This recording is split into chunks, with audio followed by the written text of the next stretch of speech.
경제 소식을 빠르게 전달해 드립니다. 오늘 굿모닝 경제는 이인철 참 좋은 경제연구소장과 함께하겠습니다. 어서 오십시오. 안녕하십니까. 이제 한국은행의 금융통합위원회가 이틀 앞으로 다가왔습니다. 고물가와 한미 간의 어떤 금리 역전 등의 우려가 이제 기준금리를 0.5%포인트 올리는 이 빅스텝 가능성을 좀 더 높여주고 있는 것 같은데요. 현재까지 좀 다른 변수는 없습니까? 그렇습니다. 일단 이번 주에 이제 빅데이라고 하면 수요일 13일입니다.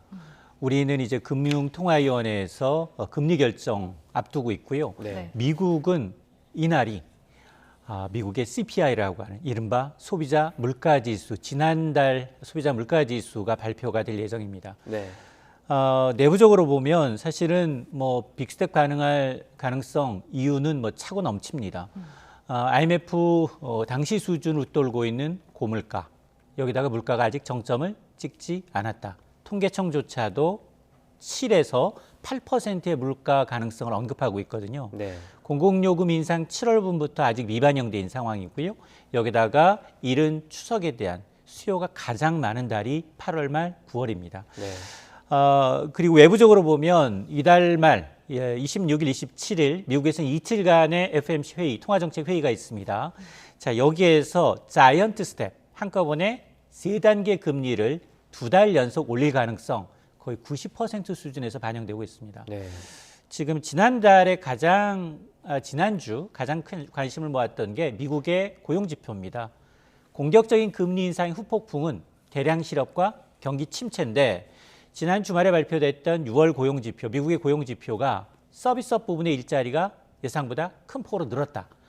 이 얘기는 고용 침체라는, 고용 둔화라는 악재에서는 벗어날 수 있겠구나. 그러면 공격적 금리 인상이 불가피하다라는 얘기고요. 네. 만에 하나, 물론 우리도 보면 이 가계부채 이자도 걸리고 경기 침체 우려도 있지만 예를 들어서 우리가 베이비 스텝 이번 달에 0.25%포인트밖에 금리를 안 올렸다. 네. 그러면 불확실성이 다음 달로 증폭돼요. 네. 8월 금통위까지 이제 미국 한미 간 금리 격차가 이렇게 벌어진 상황에서 또다시 이제 불확실성이 한 달 더 증폭되면서 8월에는 그러면 빅스텝 가능성 있나? 이걸로 또 혼란이 가중되거든요. 네. 그래서 아마 한은 입장에서는 이 기대 인플레이션을 잡기 위해서는 충격요법을 쓸 수밖에 없다. 그래서 한은이 한 번도 가보지 못한 50년 만에 처음으로 2단계 금리 인상 가능성이 한층 높아졌다라고 봅니다. 네. 저희가 또 준비한 그래픽이 있는데요. 보면서 좀 말씀을 드리겠습니다. 그 한미 기준금리를 좀 보면요. 지금 보시는 것처럼 1.75%로 현재 한국과 미국의 기준금리가 같은 상태인데 만약에 한은이 이번에 사상 처음으로 빅스텝을 밟아도 미국이 이번 달 말에 자이언트 스텝을 단행하면 기준금리가 이제 역전이 되는 거잖아요. 맞습니다. 이렇게 되면은 환율이나 수입 물가도 높아지고 인플레 압력이 더 심해지는 것 아닌가요? 맞습니다. 지금 우리가 이제 빅스텝을 단행한 것도 전후 1950년 이후 처음이지만 미국도 자이언트 스텝 6월에 이미 했단 말이에요. 네. 3단계, 한꺼번에 3단계 금리를 올리는 자이언트 스텝을 2달 연속한 건 1983년 이후 처음이에요. 그만큼 이 고인플레이션에 대한 통화정책 당국의 고민이 깊어지고 있다라는 얘기인데 당초 한국과 미국 간 금리 역전 현상은 연말쯤이나 벌어지겠지라는 게 당겨지고 있습니다. 시점이 바로 이번 달이 될 수 있다라는 얘기인데요. 실제로 이제 미 연준이 7월 26일, 27일 FOMC 회의에서 2연속 자이언트 스텝 가능성이 상당히 높아졌다라는 건 여러 곳에서 발견이 되고 있는데 앞서 제가 이제 고용지표에서도 말씀을 드렸고 지난달 미국이 3단계 한꺼번에 금리를 올린 그 FOMC 의사록을 보게 되면 경기 침체라는 언급은 한 번도 등장을 하지 않고 있습니다. 네. 그러나 고물가, 물가, 인플레이션이라는 용어는 무려 90번 등장할 정도로 지금 연준 내 컨센서스는 일단 고물가를 잡다. 경기 침체보다는 오히려 물가를 잡는 게 우선이다라는 게 드러나고 있는 상황인데요. 자, 이렇게 되면 우리는 지금 그렇지 않아도 원달러 환율이 1,300원 선을 계속 오르내리고 있습니다. 지금 외환당국이 계속해서 이 불안한 환율을 좀 안정시키기 위해서 달러를 시장에 지속적으로 공급하고 있음에도 불구하고 이 수준이 계속 유지가 되고 있거든요. 네. 이 얘기는 만에 하나 금리 역전 현상이 좀 벌어지고 0.25에서 0.5% 벌어지겠죠. 그리고 하반기에는 더 벌어질 수 있습니다. 네. 이렇게 되면 외국인들의 투자 자금 유출은 더 격화될 수밖에 없고요. 또 환율은 더 불안할 수밖에 없습니다. 이런 것들이 이런 이제 악의 스파이럴, 굉장히 영세 소용돌이 현상처럼 해서 서로 상호 자극하면서 올라갈 수 있기 때문에 네. 금융시장 불안성이 커질 수 있다. 물론 우리가 과거에 경험했던 IMF 위기급 이 위기는 아니다 하더라도 금융시장은 상당히 불안 가능성이 높아 보입니다. 네. 이제 기준금리가 올라가게 되면 대출금리도 올라가게 됩니다. 그래서 정부가 소상공인들을 대상으로 이 대출을 저금리로 갈아타는 그런 대책을 마련을 했는데요. 좀 설명을 좀 해주시죠. 그렇습니다. 이 3월 말 현재 소상공인들의 자영업자들의 대출을 따져봤더니 960조 원이요. 네. 1년 전에 비해서 130조 원이 늘었고요. 코로나19 이전과 비교하면 무려 260조 원이 급증한 수치입니다. 네. 정상적인 영업을 못했기 때문에 대출을 통해서 계속해서 이제 유지를 했다는 얘기고요. 이런 것들이 3번 정도 원금 상환 유예를 했거든요. 네. 그런데 9월 되면 다시 만기가 도래하기 시작합니다. 자, 그래서 특히 이런 960조 원 가운데 취약차주라고 해서 다중 채무자이면서 저소득, 신용도도 좀 낮으신 자영업자 비율을 봤더니 한 31만여 명, 이들의 대출 금액이 88조 원 남짓이에요. 네. 그래서 지금 금융당국이 자 그러면 우선 구제를 좀 해보자. 이제 제2금융권, 이 비은행권의 고금리 대출 받으신 분들, 대출 금리가 연 15에서 16%입니다. 네. 자, 이분들에 대해서 저금리 대출 연 7% 이내에 저금리 대출로 갈아탈 수 있도록 전환 대출을 이르면 9월부터 시행하겠다라는 건데요. 네. 뭐 대출 금리가 그동안 너무 많이 오르기도 했지만 한 단계 0.25%만 오른다 하더라도 뭐 차주들의 이자 부담은 3조 넘게 늘어나거든요. 네. 자, 그러다 보니까 시행 시기를 좀 앞당기고 그리고 이제 코로나 피해 소상공인에 대한 이제 대상을 좀 늘리고 대상 금액도 대출 전환 대출 금리와 그리고 이제 금액도 한도도 좀 늘리겠다라는 것이 금융당국의 계획입니다. 네. 네. 그럼 사실 근데 저금리라고 해도 7% 이자율이면 뭐 낮지는 않은 거잖아요. 이 소상공인들의 숨통이 트일 수 있을까요? 그렇습니다. 두 가지가 좀 아쉬운데 하나는 전환대출 금리가 저금리라고 했는데 7% 이것도 좀 아쉽고요. 또 하나는 대상자가 너무 적어요.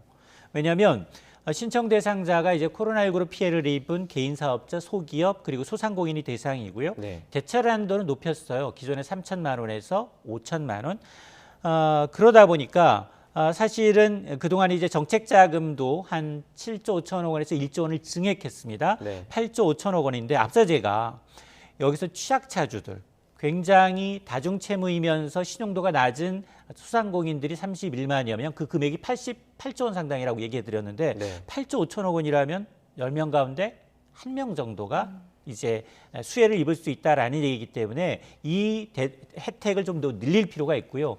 그리고 아무리 뭐 연 15에서 16% 물던 분들이 7.5%도 굉장히 낮다라고 얘기하지만 네. 실질적으로 이 금액도 굉장히 높아요. 네. 그러다 보니까 이 금액 대출 금리를 좀 낮추는 노력이 좀 필요해 보입니다. 네. 정부가 15년 만에 소득세 개편에도 지금 시동을 걸고 있습니다. 근로소득세를 손질하는데 어떻게 바뀝니까? 그렇습니다. 이달 말 정부가 이제 세법 개정안을 발표해요. 이 세법 개정안은 이제 국회 논의를 거치기 이전에 정부의 안입니다. 네.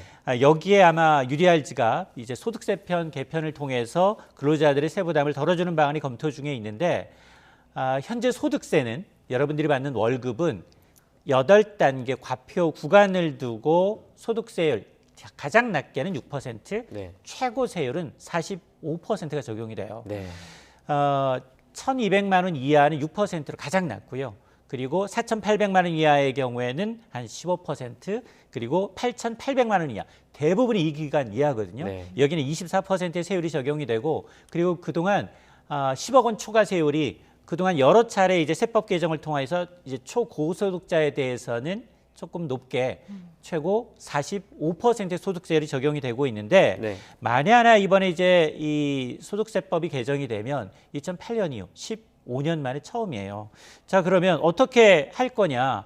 그동안은 초고소득자에 대한 이제 그 세율 구간이 일부 추가되는 건 있었지만 이렇게 서민이나 중산층을 대상으로 한 8,800만 원 이하 구간에 대해서는 거의 조정을 이루지 못했어요. 네. 워낙에 조세장이 큰 데다가 근데 15년 동안 월급도 많이 올랐고 물가도 많이 올랐는데 야, 소득세를 그대로 적용한다? 이건 오히려 역차별 아니야? 라는 논란이 있을 수 있습니다. 그래서 사실상 증세다라는 비난을 반영해서 이달 말까지 이제 소득세 개편안을 마련하고 여기에는 소득세법뿐만 아니라 지금 정부가 새로 추가하고 있는 이제 법인세 인하 그리고 이제 종부세 인하 방안 네. 이런 것들이 아마 초안에 담길 것으로 보이는데 근데 통과될 거냐? 저는 아마 세 가지 중에 통과된다면 소득세법은 통과 가능성이 높지만 네. 그러나 종부세와 법인세는 야당이 아주 심하게 좀 반대하고 있는 부분이거든요. 네. 이게 통과가 돼야 내년 세법 개정된 세법에서 적용이 되니까 실질적인 이제 근로자들의 세금이 좀 줄어들 수 있습니다. 네. 근데 그동안은 뭐 소득이 있는데도 세금을 내지 않는 그런 비율도 좀 있었는데 뭐 이번 소득세 개편으로 뭐 면세자가 더 늘어나거나 하진 않나요? 어떤가요? 맞습니다. 이 불편한 진실이 뭐냐? 유랄 지갑이 있긴 하지만 네. 근로자들 10명 가운데 4명은 소득세를 한 푼도 내지 않았어요. 왜냐하면 각종 면세 제도가 있기 때문에 공제받고 난 다음에 면세자들이 그만큼 많다는 얘기인데요. 정부 역시 이번에 이제 소득세 개편을 통해서 근로자들의 소득을 조금 보전하는 방안을 생각은 하고 있지만 그러나 소득 면세자를 지금보다 더 늘리지는 않겠다라는 기본 방침을 세운 것으로 정해지고 있습니다. 네. 자, 이를 실현하기 위해서 그러면 어떻게 되느냐? 소득세 하위 규정 8개 과표 구간 가운데 예를 들어서 1,200만 원 이하 6% 소득세율이 적용되는데 여기 그대로 유지한다는 겁니다. 그리고 난 다음에 그 이후 구간 4,800만 원 이하라든가 8,800만 원 이하의 그 구간을 좀 세분화해서 조금 낮은 하위 그 과세 구판을 추가로 설치하는 방안이 논의가 되고 있는데 만에 하나 최하위 과표 구간에 새로 설치해서 종전보다 세금을 내지 않던 분들이 세금을 내게 된다? 이러면 조세장이 더 커질 수 있거든요. 자, 이런 부분을 반영해서 조금 좀 세밀한 조정이 있지 않을까라는 생각이 듭니다. 네. 반가운 소식도 하나 있습니다. 소장님도 반갑게 생각하실 것 같은데요. 이 기름값이 9주 만에 하락했다는 소식이 들어왔습니다. 맞습니다. 지금 그 유류세 확대 거의 열을 넘었거든요. 열을 넘어섰고요. 국제유가 뭐 그동안 좀 하락했다라고 제가 말씀을 드렸는데 네. 이런 것들이 반영되다 보니까 기름 가격이 전국적으로 9주 만에 약세로 전환을 했습니다. 하락폭도 비교적 커요. 네. 한 주 동안 뭐 휘발유는 50원 가까이, 경유도 30원 넘게 꺾이고 있는데 실제로 이제 온전히 유류세 인하 조치가 일반 이제 주유소에 판매되는 데 반영되는 데까지는 약 1, 2주 정도 시차가 발생을 하고 네. 국제유가 하락분도 사실은 시차를 두고 한 2, 3주 정도 시차를 두고 국내 가격이 반영되는 구조이기 때문에 아마 이번 주 역시 좀 휘발유 가격세는 좀 안정되지 않을까라는 생각이 드는데요. 네. 사실 지난주에 이 국제 원유 가격을 좀 봤더니 세계 경기 침체 우려 여기에다가 이제 미국의 원유 증가 등의 영향으로 주중에는 좀 배럴당 100달러를 밑돌았는데 네. 주말 들어서 104달러까지 서부 텍사스 중진유 가격이 또 올랐거든요. 네. 이 다소 아쉬운 대목입니다. 네. 네. 자, 이번엔 부동산 상황도 한번 짚어보겠습니다. 요새 뭐 집값은 비싸고 금리도 높아서 사람들이 또 소형 평수에 몰린다고 하더라고요. 맞습니다. 정부가 아무리 이제 각종 규제, 대출 규제부터 시작을 해서 세법을 완화를 이제 추진하고 있지만 금리에 장사 없다. 치솟는 금리에는 역시 부동산 시장 역시 영향을 받고 있습니다. 올해 들어 고강도 대출 규제와 그리고 금리 인상 압박으로 해서 거래 절벽이 굉장히 심화되고 있습니다. 이런 가운데 특징이 뭐냐? 소형 아파트, 1억 원 미만의 저가 아파트만 네. 인기라는 거예요. 실제로 한국부동산원의 통계를 보니까 올 들어 5월까지 보니까 서울 아파트 매매 건수 가운데 전용 면적 40제곱미터 이하의 비중이 22%, 이걸 전용 면적 60제곱미터까지 범위를 넓히게 되면 거의 절반 가까이, 절반 넘는 것들이 이제 소형 아파트만 거래가 되고 있어서 아마 이런 이제 계속 상태가 지속이 되면 소형 아파트, 저가 아파트를 중심으로 한 거래만 좀 이루어지고 그리고 사실상 거래는 거래 절벽 상태인 상황이 상당 기간 이어질 가능성이 높아 보입니다. 네. 이제 대출에 따른 이자 부담이 계속해서 높아지고 있습니다. 그러다 보니까 이제 매매가가 조금씩 낮아지다 보니까 깡통 전세나 어떤 역전세 우려도 조금씩 나오고 있죠. 맞습니다. 매매 가격은 떨어지는데 근데 전세가는 요지부동이거든요. 네. 그러다 보니까 지금 최근 4년 동안 한꺼번에 2, 4년 동안 이루어졌던 전세 인상분을 월세화하는 경향도 나타나고 있는데 이게 깡통 전세가 나타나면 소비자들이 해야 될 게 뭐 있어요? 반드시 해야 될 게 있어요. 네. 뭐냐면 이 보증보험이 있습니다. 전세금 반환 보증보험이 있거든요. 이걸 좀 가입을 하게 되면 혹시나 내가 전세일자 만료 이후에도 깡통 준색이 된다 하더라도 혹시 뭐 경매로 넘어간다 하더라도 일단 보증회사가 집주인한테 전세 보증금을 먼저 내주고 그리고 보증사가 집주인한테 구상권을 청구하기 때문에 상당히 이로운 제도가 있습니다. 이 네. 주택도시보증공사가 운영하고 있는 반환보증보험이나 민간보증사에서 운영하는 걸 꼭 가입할 필요가 있는데 어쨌든 지금 이 전세가 집가락에 따른 이제 전세가와 이제 매매가가 이제 추월되는 현상이 지금 나타나고 있는데 실제로 올해 1월부터 6월까지 매매 전세가 이루어진 건수들 가운데 한 7.7%가 이게 이 전세가가 추월한 겁니다. 이 얘기는 이분들은 2년 이후 내지 4년 이후에 온전히 내 전세보증금을 돌려받지 못할 가능성이 높다라는 건데요. 네. 깡통 전세는 두 가지 특징이 있어요. 하나는 도시 수도권보다는 지방. 지방의 비중이 한 76%. 네 건 가운데 3건은 지방에서 이루어지고 있고요. 네. 최근 들어서는 사실 이런 주로 지방에서 이루어졌던 이 깡통 전세가 수도권으로 점점 확대되고 있는 추세입니다. 네. 여기에다가 금액을 봤더니 전국적으로 1억 원 미만 저가 아파트 비중이 36%입니다. 네. 이 저가 아파트의 경우에는 조금만 전세가가 올라도 매매가를 추월할 가능성이 높기 때문에 이런 걸 주의하셔야 되고요. 뭐 당장 뭐 문제 있을 정도는 아니에요. 7.7%인가. 그럼에도 불구하고 집값 하락이 본격화되면 깡통 전세 비율이 더 높아질 수밖에 없기 때문에 네. 앞서 제가 말씀드린 전세금 반환 보증 보험 가입을 꼭 안전장치 마련하는 걸 기억을 하셔야겠습니다. 네. 이제 소장님께서 말씀하신 이제 전세 들어가시는 분들 전세금 반환 보증 보험 꼭 챙기시길 바라겠고요.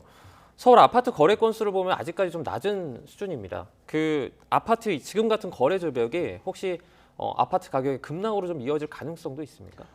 사실 거래가 정상적으로 이루어지면서 가격이 하락하는 게 통상 정상적인 시장이에요. 네. 근데 지금은 한두 건만 거래돼. 급매물만 거래되고 나머지는 기대치가 다 달라요. 동상이몽. 매도자 입장에서는 야, 정부가 세금도 깎아주고 대출기도 해주니까 조금 이제 크게 많이 가격을 내리지 않고 있는 상황이고 또 하나 매수자 입장에서는 금리도 높아지고 있는데 네. 내 눈높이만큼 가격이 안 내리니까 주저하고 있는 거거든요. 이건 앞으로도 금리가 계속해서 인상이 되면 심리가 아무래도 하향 안정 쪽에 방점이 찍힐 수밖에 없거든요. 네. 그러니까 좀 이런 시기를 봐가면서 정말로 본인이 자금 여력이 되는지 그리고 내가 대출을 감안한다 하더라도 충분히 이자를 감내할 수 있는지 여부를 좀 따져보고 지금은 매수자 위의 시장이기 때문에 네. 조금 타이밍을 기다릴 필요가 있어 보입니다. 네, 알겠습니다. 여기까지 듣겠습니다. 경제 이슈 이인철 참전 경제연구소장과 함께 얘기 나눠봤습니다. 고맙습니다. 고맙습니다.